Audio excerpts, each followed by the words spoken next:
My fiance's reflection started moving before she did. Now the mirror wants to marry me instead. I first noticed it during something stupidly sweet. Emma was practicing her vows in front of the full-length mirror, smoothing the front of her dress, cheeks flushed. I stood in the doorway watching, heart doing that tight ache it does when you love someone too much. She laughed at her own nervousness and glanced at me over her shoulder. In the mirror, she didn't. Her reflection kept staring straight ahead, lips still moving in a whisper I couldn't hear. Emma turned fully to face me, dress rustling, but inside the glass her image stayed in profile for a second too long, jaw still working, eyes wide and glassy. Then, like a skipped frame catching up, it snapped back into sync. "Did you see that?" I asked. "See what?" she said, smiling, but her smile didn't quite reach her eyes. That night, I replayed it in my head 100 times. I told myself it was lighting, nerves, anything normal. But once you start watching a reflection, really watching, you realize how often you trust it without thinking, and how wrong it feels when it betrays you. It escalated 3 days later. I was half asleep, scrolling on my phone, while Emma brushed her teeth in the bathroom.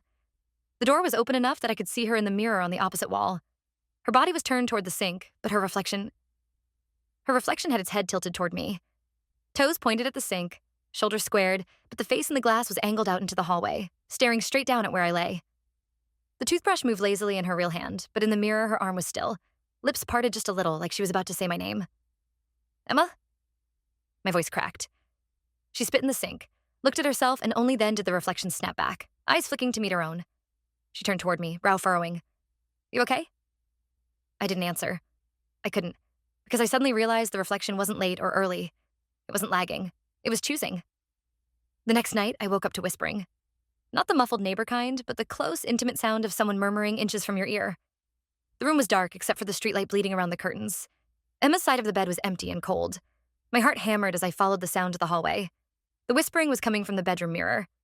Emma stood before it in her nightgown, but she was perfectly still, hands limp at her sides. Inside the glass, her reflection was in her wedding dress, veil lowered, lips moving in a slow, careful rhythm. "I, Emma, take you," the reflected version whispered. "Not him. Never him. I take you." The reflected Emma lifted her veil, but the face behind it was not Emma's. It was mine. Pale, hollow-eyed, pressed up to the inside of the glass, smiling like I'd already said yes.